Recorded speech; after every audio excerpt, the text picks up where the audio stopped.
The fundamental mindset of almost all Israelis is that, yes, officially we should say that it's important for Jews to feel safe everywhere they live, anywhere in the world. But in truth, the underlying kind of feeling of almost all Israelis, and I'm being simplistic but not too much, is we told you so.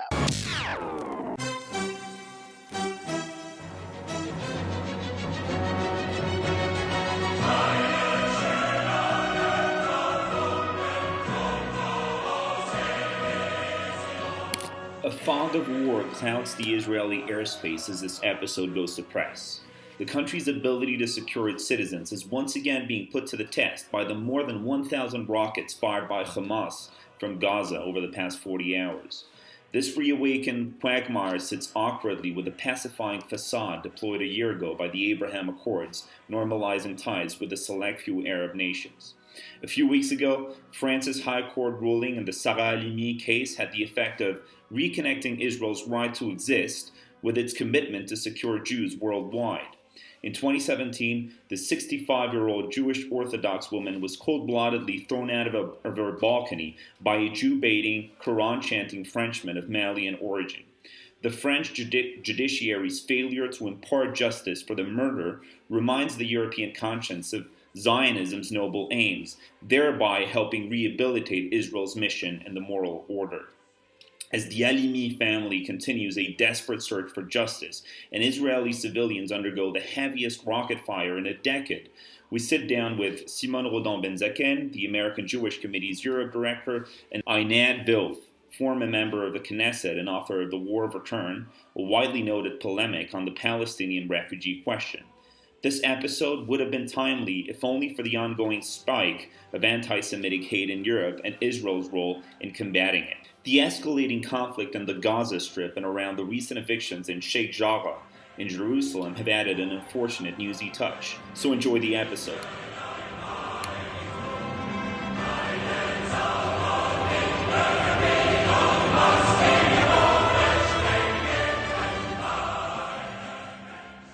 Great. Well, welcome to another episode of Uncommon Decency. Today, we are delighted to welcome two leading intellectuals and advocates who have been working on some of the issues we'll be discussing today, namely the rise of anti-Semitism in Europe is crystallized around the Sarah Halimi affair, but also the broader issues concerning the state of Israel and its role fighting against Islam and really protecting European citizens of Jewish origin and religion. We've got on one end of the line Simone Rodan-Benzaquen. Simone leads the American Jewish Committee's advocacy efforts in Europe, and she's naturally been heavily involved around the campaign for justice to be served in the case of Sarah Halimi. And on the other end of the line, joining us from Tel Aviv, Einat Wilf. She's a renowned intellectual, not just in Israel, but globally. A lot of our audience will be aware of her works and her advocacy as well on some of the issues of interest to us today. She served as a member of the Israeli Knesset from 2010 to 2013 for the Havadah, the Labor Party, and then for independence. She'd also previously been advising former Prime Minister Shimon Peres on foreign policy issues. She's worked also as a consultant, as a venture capital professional, and today she's fresh off publishing her latest book last year, came out under the title The War of Return, and it's a really, really compelling account of the particular role played by the refugee question in the Arab-Israeli conflict historically. But as we begin around the Sarah Halimi case, I thought I'd give maybe some context and then turn my first question to Simone. Just for background, Sarah Halimi was a 65-year-old Jewish retiree. She had worked as a doctor. She was a faithful, Orthodox, observant Jewish Parisian woman. She was cold-bloodedly thrown out of her balcony by a Jew-baiting, Quran-chanting Frenchman of Malian origin who had sneaked into her home from the outside after similarly attacking Madame Halimi's neighbors. The way that this case is unfolded in the French judicial system is really, really concerning. We've seen how throughout this process, the anti-Semitic nature of the crime has been persistently relativized, toned down by the French judicial establishment. We've also seen the psychiatric and the toxicologic state of the murderer been used to alleviate the charge of anti-Semitism and of murder. The most recent development here is the Court of Cassation ruling last month that ruled once again against the Halimi family's appeal against the alleged lack of criminal liability of the assaulter, the murderer, this man by the name of Kobili Traoré. So I thought we'd maybe just start by getting some comment from Simone in terms of what this campaign has meant for you, for the American Jewish Committee. What are your hopes and fears, and what is the particular state of the advocacy that you work on at this juncture? Once we've seen from the French judicial establishment that the idea of bringing justice on this particular case doesn't seem to be of particular importance to them. So first of all, thank you for the question.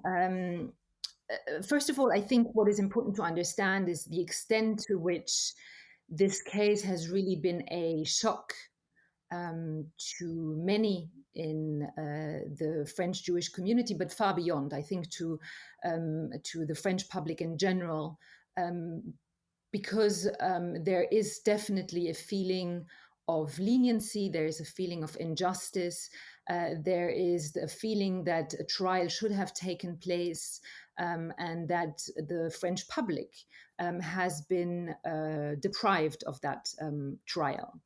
And so, as the legal options at this stage are unfortunately rather limited. As you mentioned, the Cour de Cassation, which is the highest legal option here in France, has ruled that Kobili Traoré, the murderer, is deemed to be held psychologically irresponsible.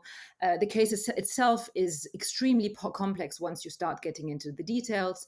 And there are definitely those who legitimately argue that it's based on solid legal grounds and psychiatric expertise. There have been 3 separate psychiatric expertises on the killer.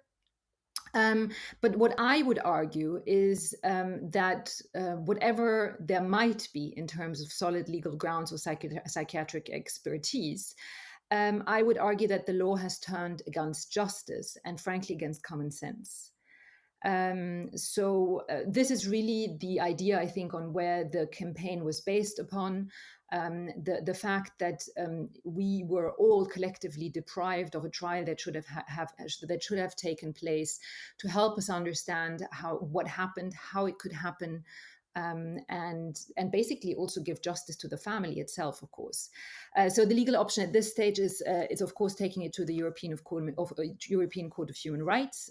But let's be very honest, it could prove to be very complex. It's lengthy, and we are very uncertain about the outcome. There is the Israeli option. The sister of Sarah Halimi is an Israeli citizen, and she is now engaging legal procedure in Israel. But I have a couple of comments to that. While I entirely understand the frustration and the despair of the family, the outcome is also far from certain, because even if the killer was to be convicted in Israel, he would not be extradited to Israel, as the French don't extradite French citizens. So there are 2 other options. The family seems to have found grounds for a retrial, which could be based on new testimony or evidence. But again, the conditions are very strict, and the examples of retrials are very rare. And overall, maybe if I would like to give a little bit of context. I don't know if we can really speak of leniency and trialing anti-Semitic cases, but there's definitely a certain perception of it. And I think one of the reasons why there has been this outrage in the Jewish community and the French nation is because this is not the first time this has happened. And this has been 20 years of anti-Semitic hate crimes in France, 12 anti-Semitic murders. And there's, I think, a certain feeling that anti-Semitism is just not severely and clearly punished here.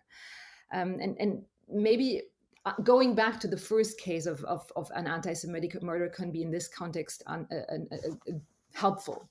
The first one happened in 2003. Most people who speak about anti-Semitic murder speak about another Halimi case, Ilana Halimi, but the first one was actually in 2003, and it's not so different. It was a young man by the name of Sébastien Salam, a young French DJ, who was killed by a childhood friend who had been on psychiatric treatment, who had previously stopped that treatment 2 weeks before, and who came out after having stabbed the young man dozens of times, saying, "I killed my Jew, I go to heaven, Allah guided me." He had subsequently been deemed legally irresponsible because of, as I just mentioned, he had been diagnosed for paranoid schizophrenia. So the judge decided that his consciousness had been abolished at the time of the fact. The motive of anti-Semitism was also dropped, and the dismissal of the charge was pronounced. Now, this is where it becomes interesting, or quite catastrophic, let's put it that way. He was released just a couple of months later from psychiatric care and came back to live in the house of his victim's mother, because that is where he lived. He was his neighbor. And that is obviously something that resonates today. And so all of this to say that many French Jews and French people in general, I think, have a feeling that there is a lack of justice, that there is a certain leniency, that there is not a very clear zero tolerance strategy in France, and that ultimately not only they were expecting this particular case to be tried, but I think they were expecting to some extent, even though that's probably not possible, the trial of anti-Semitism to take place, to understand how the craziness of anti-Semitism can be judged, how it revelates, how it happens, what the circumstances were, what the role of the mosque was, where the killer had previously gone to, what his family surroundings are, what the role of the police was, who arrived just a few minutes after the neighbors had called the police, arrived at the place, but only intervened an hour later. All of this, I think, we didn't understand, we don't understand, plus again those 20 years of anti-Semitism, which has been a constant in people's lives. And to turn to Einat, there is one particular regarding in your answer, Simone, where I think the state of Israel really is justifiably involved. And the sense of abandonment that you describe in your answer has one dimension, which is judicial, right? The sense of leniency in the way that these anti-Semitic crimes are trialed, but it seems like there's a broader dimension just in terms of the security that French Jews are allowed to live under. I still remember when Prime Minister Netanyahu made some really sensitive comments around the security of Jews in France, and comments that were kind of contextualized as part of a broader campaign to stoke migration from France to Israel. And so I wonder if you could give us some comment as to how the issue is unfolding in Israel, how you see the postures of the state of Israel evolve around the issue of anti-Semitism in Europe. How do you expect them to evolve as the Sarah Halimi case unfolds? So I'm going to be simplistic, but not entirely. The fundamental mindset of almost all Israelis is that, yes, officially we should say that it's important for Jews to feel safe everywhere they live, anywhere in the world, that Israel will advocate for this idea that Jews should be able to live freely and safely in any country. But in truth, the underlying kind of feeling of almost all Israelis, and I'm being simplistic but not too much, is we told you so. Kind of like, look, Europe is not a safe place for Jews. Herzl sensed it over 100 years ago. He was proven, unfortunately, more than right. What else would it take you to realize that Europe doesn't want its Jews? So this is much more like, again, we might be polite and what we might speak to, no, it's very important that Jews should feel safe in France, and we'll talk to the French prime minister and blah, blah, blah. But I can tell you that the passion is not there, because most Israelis say, just leave. And that's a very, very common worldview. So yeah, I mean, like when Netanyahu said what he said, I mean, I think a lot of Israelis said, okay, it's insensitive, and and you're saying it on foreign soil, and blah, blah, blah. But in truth, he spoke to a very instinctive feeling of almost all Israelis. Which is, maybe I'll add one thing.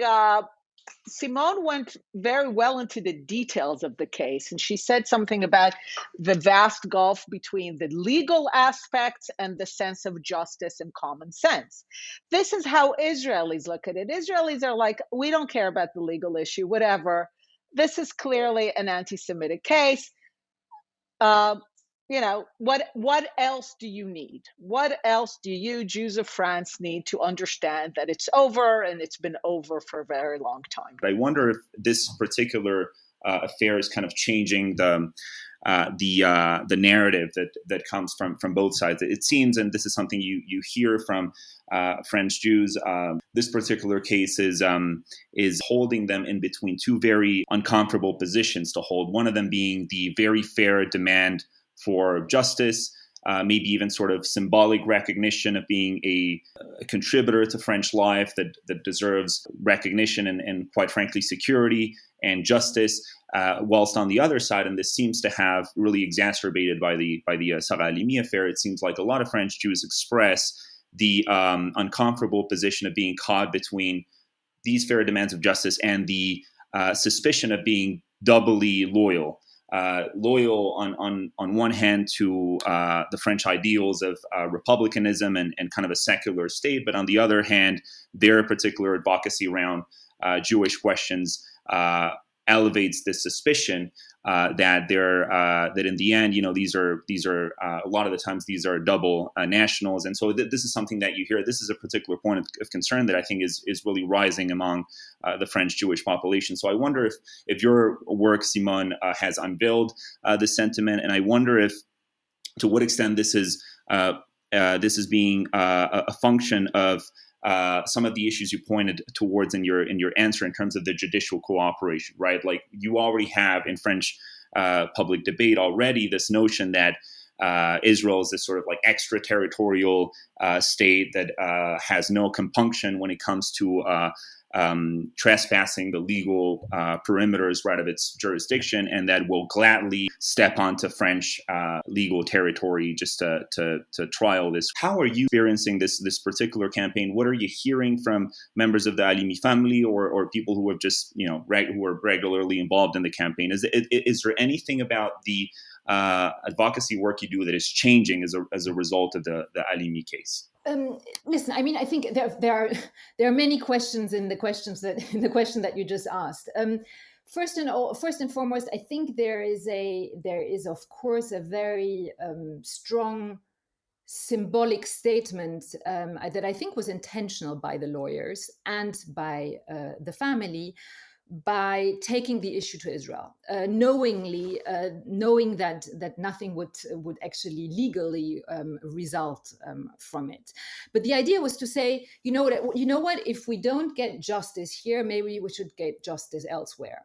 And I think this is at the same time a strong statement, because I think French Jews have placed their faith in the French institutions. And, by the way, to some extent, rightfully so. I mean, let's be very clear. The French state, the French government has, while at the beginning of the years of 2000, been very hesitant, since then has really stepped up generally in the fight against anti-Semitism. But really saying, we have placed our faith in you, in the state, in the French government, in the justice system. But if you are not able to protect us, then maybe we should question our future here. And I think this is a very strong statement, but I think one that to some extent makes our lives a little bit more complicated, because I think ultimately, there are two contradicting statements there. On the one hand, French Jews have been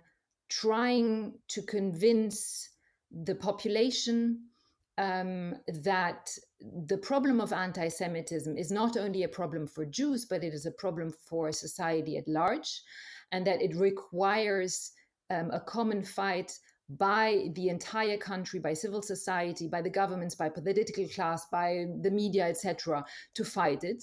And to some extent, it has worked because, on the positive side, let's be clear, I'm not sure that the case of Sarah Halimi would have made it to the top news in many other European countries.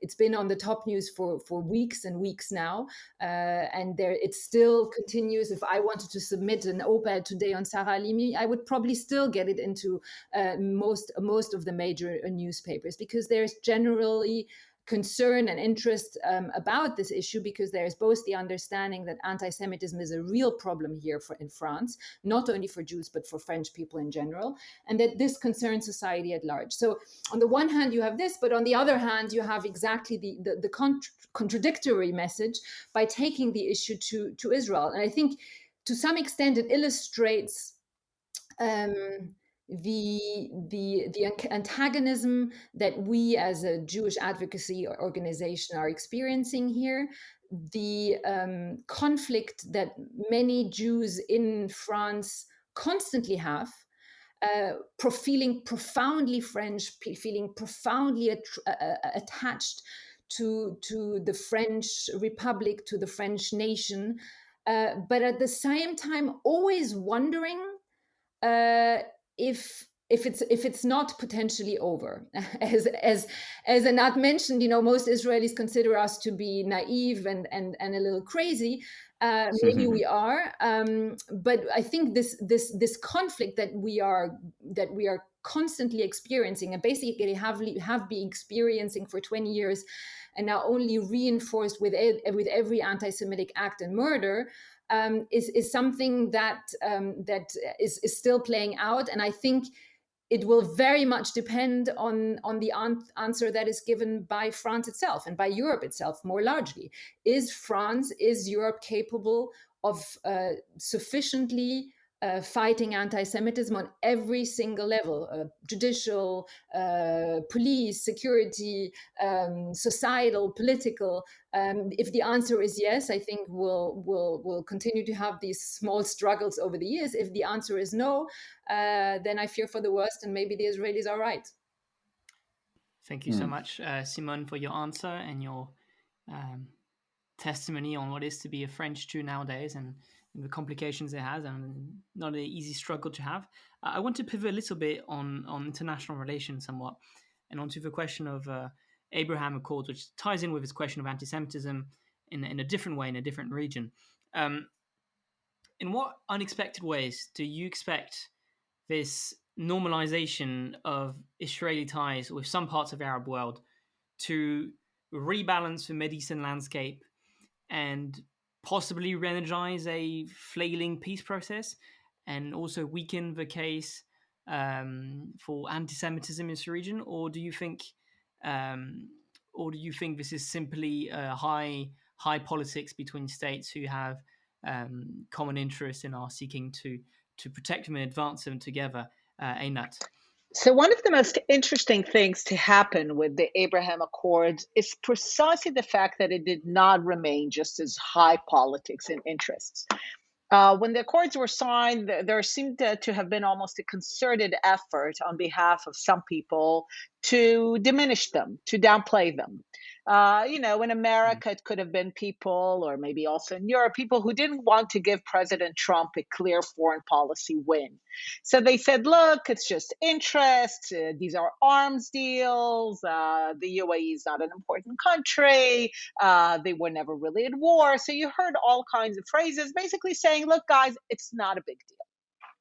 But I can tell you that from the Israeli perspective, it's actually a huge deal. Because unlike the peace agreements with Egypt and Jordan, which I argue are not really peace agreements, they're better understood as non-belligerence or non-aggression pacts, and they're good for that, but they're not peace agreements. There's almost no diplomatic relations. There's certainly no cultural relations, no tourism, no flights. Egypt and Jordan tend to spearhead many of the anti-Israel resolutions in international bodies. Egypt continues to be the #1 producer and disseminator of anti-Semitic content in Arabic.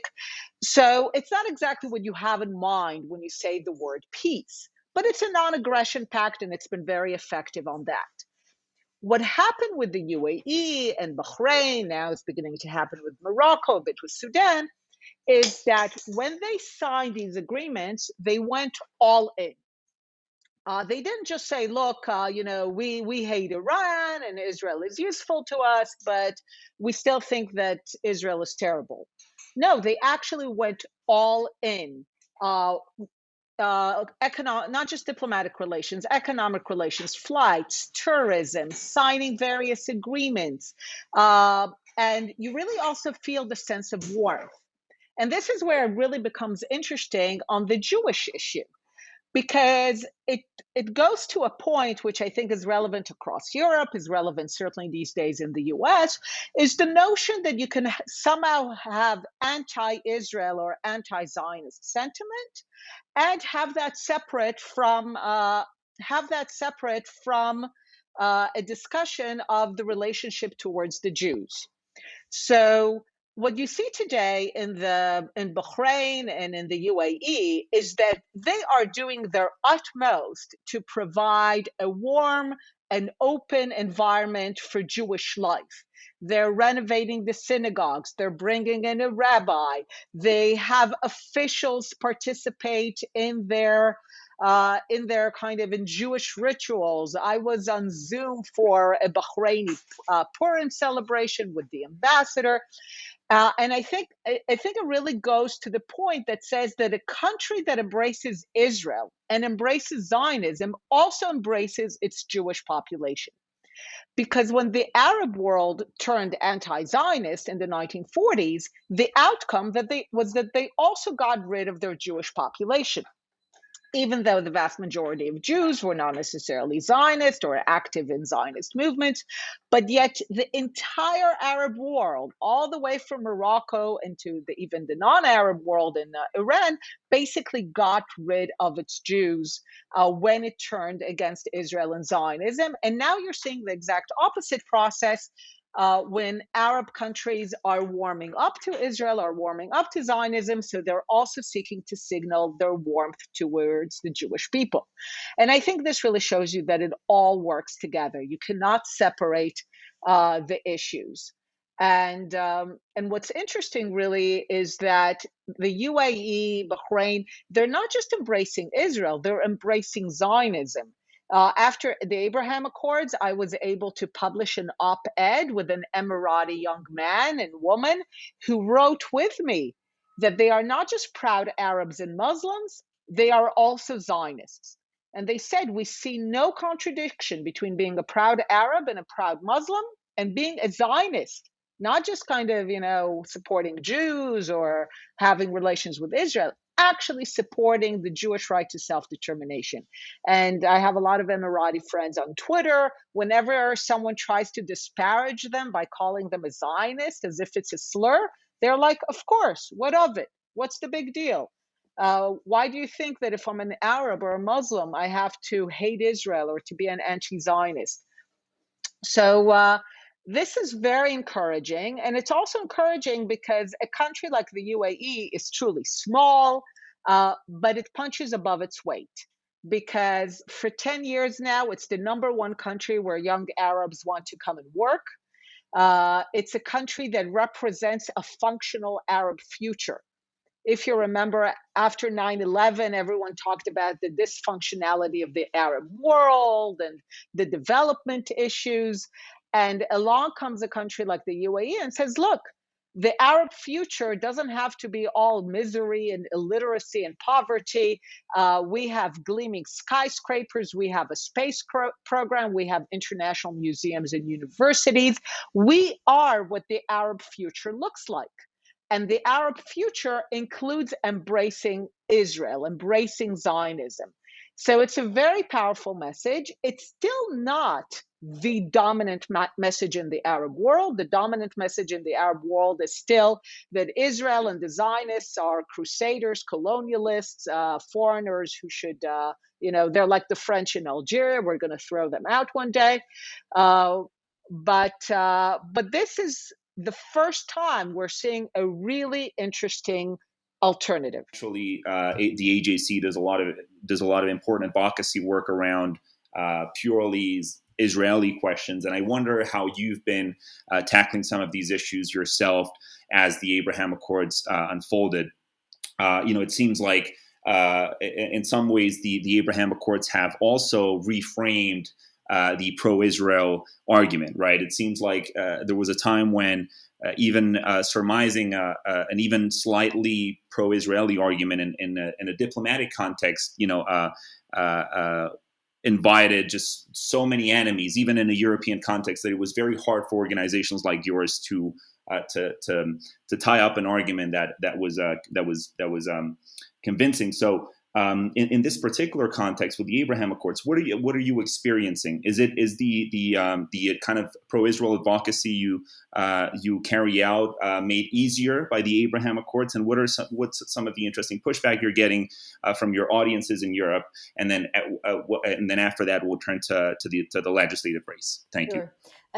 So first of all, I would like to do a little bit of auto promo here.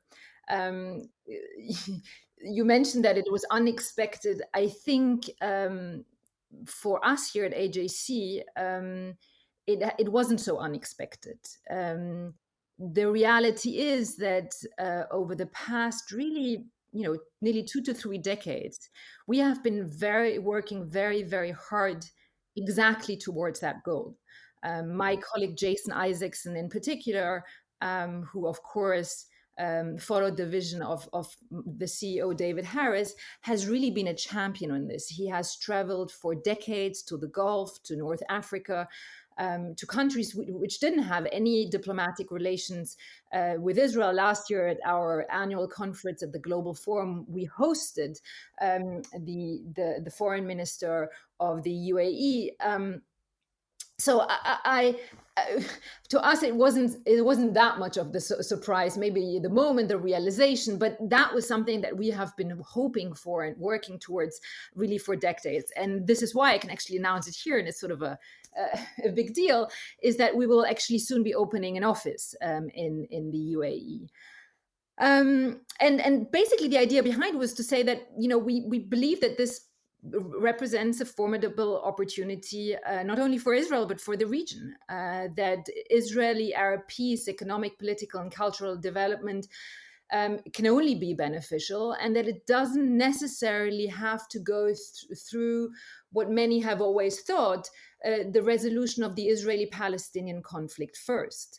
And I think for European, it's at least in the conversation that I've had, they have indeed been taken a little bit aback by this, because they have always believed that pressuring Israel to some extent is the only way forward. That, resolving the Israeli, what they call the Middle East peace, as if the rest of the Middle East was there was so much peace. Could only happen if Israel was to be pressured. Now, to see, for example, that the normalization deal, the Abraham Accords, for example, halted the annexation plan, I think was something that wasn't part of the way of thinking of many Europeans. Another lesson I think for Europeans is that the deal basically demonstrated that this traditional paradigm that made the Israeli-Palestinian conflict really the core of all problems in the Middle East has been a total myth all along. It shows that Israelis are craving for peace, for regional development, and that maybe it can happen the other way around. And I think, I hope that another lesson can be, and something that I will be trying to push and help realize here is we have been speaking a lot in Europe about the importation of the Israeli-Palestinian conflict as sort of as sort of a reason of why there was anti-Semitism in Europe. Well, if this was to be even partly of a reality, maybe we can import something else. We have, a huge number of Israeli Moroccan, for example, French Moroccan nationals here in France, or of French nationals with Moroccan origins. The fact that this peace, and as Einat just said, this real peace, not just a peace agreement that is signed, but something that goes far beyond that will include Zionism, that will include the understanding of the Jewish heritage, for example, in Morocco. If this is really to see the light, then maybe this can actually also have an impact, a positive impact here on European ground. So I want to pivot a bit to the question of the Israeli elections and how the Abraham Accord play into all this. Because there was another legislative race in March. It seems it's become a bit of a Israeli tradition to have elections every 6 months. This is the fourth election in 2 years, and there's no clear winner again. And but despite this kind of coalitional, battlefield, there seems to be some prospects for Netanyahu to somehow renew his mandate, including a potential effort to reach out to the Arab majority joint list of parties. Einat, you've been in that environment for a long time. What do you make of these rumors of a potential outreach towards the Arab majority joint list parties, and how do you see that being a consequence of the Abraham Accords? So they're no longer rumors. It's very clear that one of the things that happened as a result of the several election cycles is that processes that might have taken many more years were actually rushed. And one of them is the integration of the Arabs into the Israeli political system as active players. I mean, they always had their representation in the Israeli Knesset, and they are very effective parliamentarians. But because of their, if I'm going to be kind, ambivalent attitudes towards Zionism and the state of Israel, they always made a point of not participating actively in the political game, certainly not being members of governments. In these past few election rounds, this has changed, and a lot of it changed from the bottom up. The Arab sentiment within Israel was that they are sick and tired of not being political players, and they want to start the political game. And in order to start the political game, you can't say no, no, no, no, no. You have to be able to say yes, and let's negotiate. Let's see what you can give me and what I can give you. But I want you, the Jewish Zionist parties, to count the Arab parties as votes that are part of the play of politics.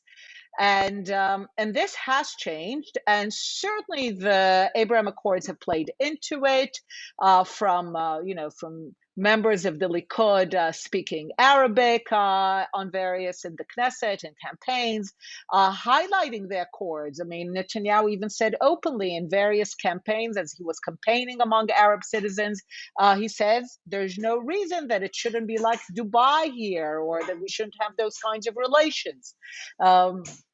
So there's definitely, it all works together. And you can definitely see that. And this is really one of the biggest changes that has taken place. It still remains to be seen as to whether this is a kind of, the comparison is always with the Haredis. The Haredis, for their own historical reasons, the ultra-Orthodox Jews, they have their ambivalent attitude towards Zionism, but they have made a choice. Most Haredis made a choice many decades ago to be active political players in the Israeli political system, basically to care for their own. And there are some who are saying that this should be the model for the Arabs, it doesn't mean that they become Zionists. It doesn't mean that they've made their peace with the Jewish self-determination, but they're going to be a player in the political system in order to take care of their own. That's one direction, which is, as far as I'm concerned, not very great. I mean, it's not terrible, but it's not great. The other direction is really one in which Israel's Arab citizens increasingly view themselves as Israelis, take pride in their Israeli identity. There's a lot of polls that are pointing in that direction.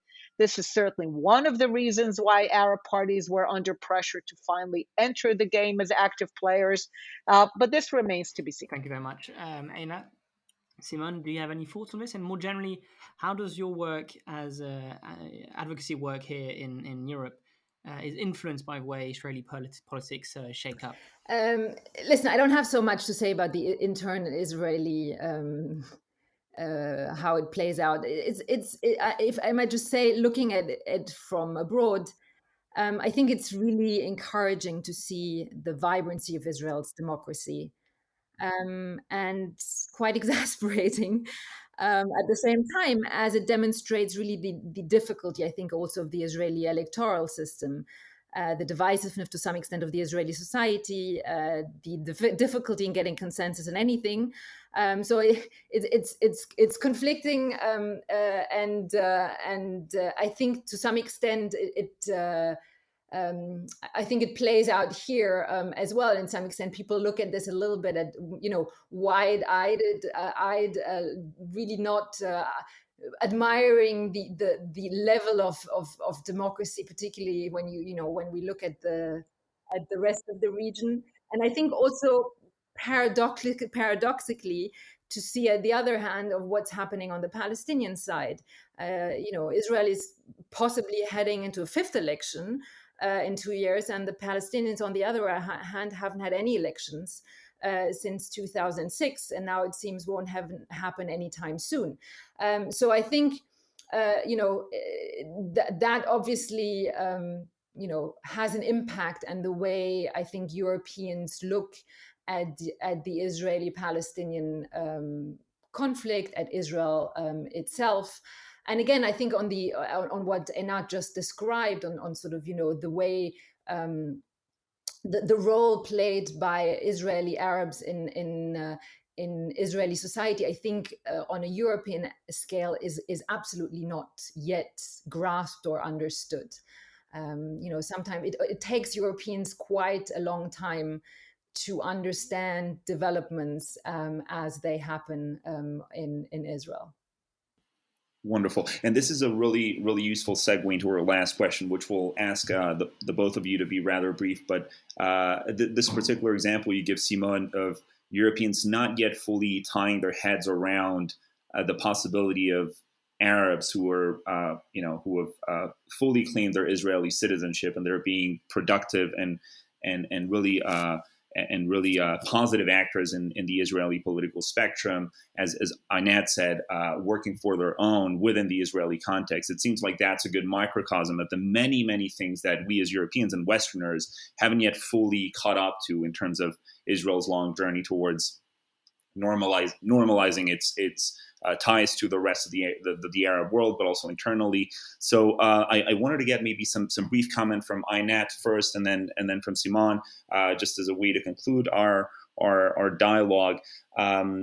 This is really going to sound like a cliche, but a few of the episodes that we've were witness to just recently are a good microcosm of the anti-Israel bias in Western media, and I'm thinking of naturally the COVID campaigns and a lot of the disinformation that we saw from even some of the most reputable Western media outlets that were misreporting and systematically mischaracterizing some of the objective facts of the vaccination campaign in Israel, but also some more recently the rocket fire that we've seen relapse from Gaza into southern Israel. So these are all just examples of a broader problem that we just systematically see in terms of the way Israel is covered, with this systematic bias against Israel. And I wonder if there are any lessons that you'd like to share, starting with Einat and then from Simone quite briefly, any lessons that you draw from the past couple of years from the COVID context, but also going further back, maybe the past 5 to 10 years, any lessons that you'd like to share with our audience in terms of how do we approach this context, and how can we adjust for the anti-Israel bias in the media. For me, the main lesson was actually the extent to which it's just become disconnected from what's happening here. When it became very clear that Israel's vaccination campaign is truly a worldwide success and that it's an example, there was this instinct of, okay, if Israel is number one in something good, there must be something sinister going on, right? It can't just be something good. And they went on with this angle of like, what about the Palestinians? Now, ironically, of course, the Palestinians immediately, they were not the ones who started this campaign. They immediately came out with an announcement that says it's actually not Israel's business. We have been vaccinating our population for over 3 decades now. It's our responsibility. We are in the process of purchasing vaccines from Russia. That's whom they chose to go to. And it's not Israel's responsibility. And the thing is that nobody cared that the Palestinians also said that it's not Israel's responsibility. So, because this campaign was just too good. The campaign, I compared it all to all the other campaigns, the pink washing campaign, the vegan washing. Every time Israel does something good, there has to be a sinister element to it. You can't just report that it's something good. So, and if that means ignoring the Palestinians themselves, then so be it. And, after a while, the Palestinians decided to stop saying anything because, if people are going to say that Israel is evil, they're not going to stop them. But it just showed me the disconnect between the campaigns and the discussions that are taking place in the West that truly have to do with their ancient attachment to stories about the sinister Jews compared to the actual reality. And certainly in Israel, what you can see is that increasingly Israelis, and I think that's great, they just don't care. They look at this, they're like, it has nothing to do with us. It has nothing to do with Israelis. Whatever you Westerners, whatever problems you have, leave us alone because it's not about us. It's clearly about you. Yeah, I couldn't agree more with the fact that it's more about us than it's about them. And when I mean it's more about us Europeans, and that I think is not really any has not so much to do with the current situation.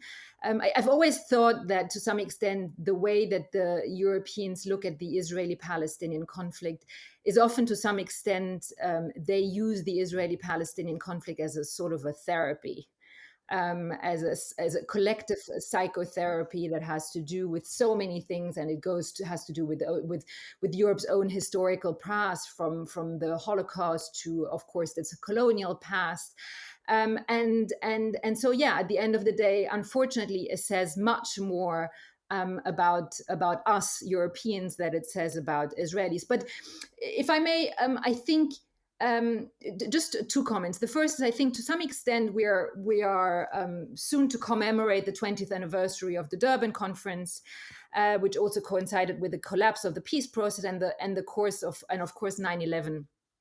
And I think to some extent that was the beginning of something that I think has not has of course many people have written about it, but I think it would be worthwhile having a common reflection of some of this, because I think it demonstrated the extent to which the Western world to some extent was sick, and I think we're still paying the price of this today.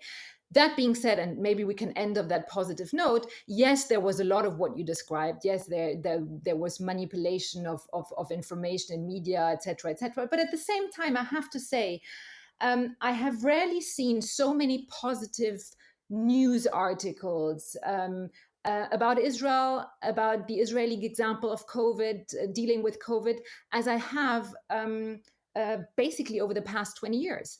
And there is something, I think, happening.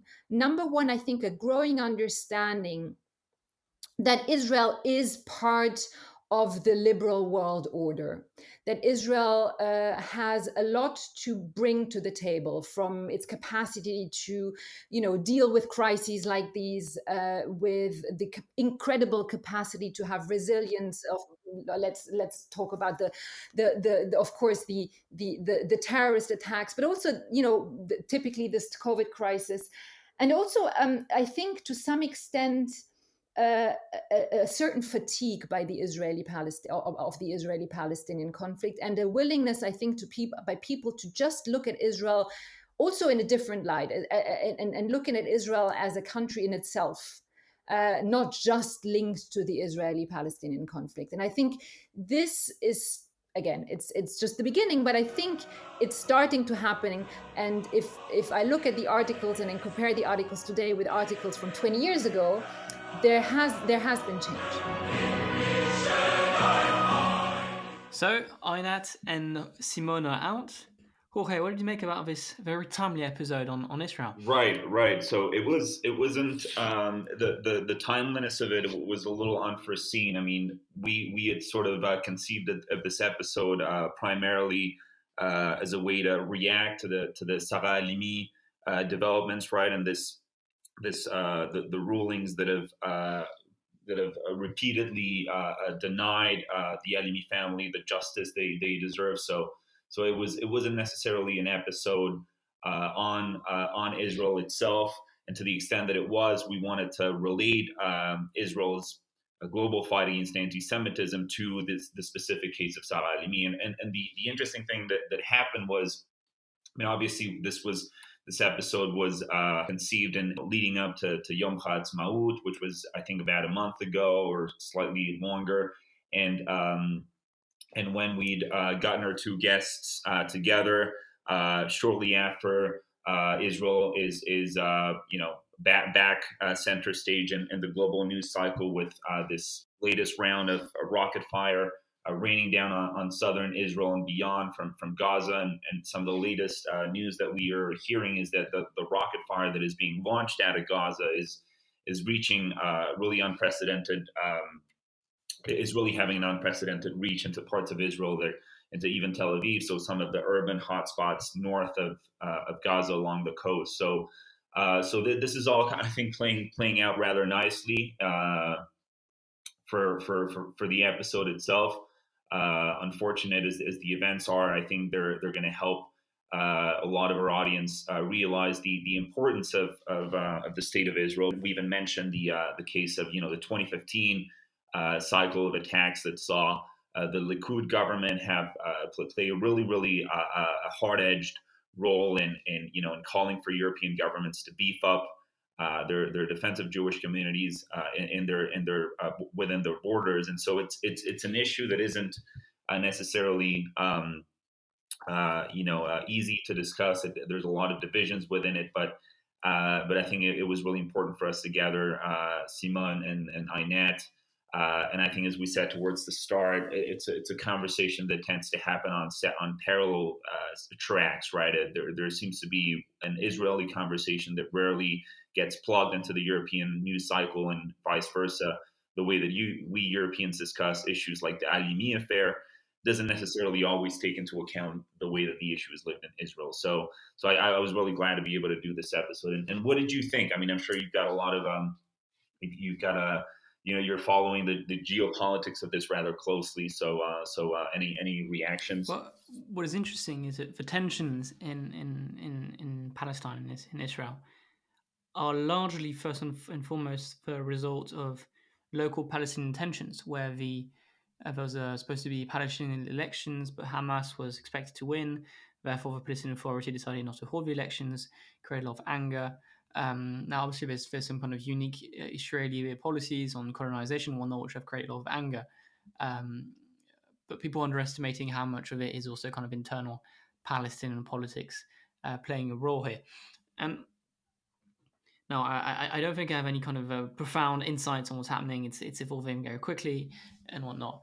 But I want to bounce back a little bit on the relationship, or the way Israel plays as kind of this universal guardian against anti-Semitism, which also kind of leads to uncomfortable situations, which Simone and Einat mentioned, which is French Jews, European Jews want to be European Jews. They want to be French and only French, and and any kind of accusations of dual loyalty are heinous. But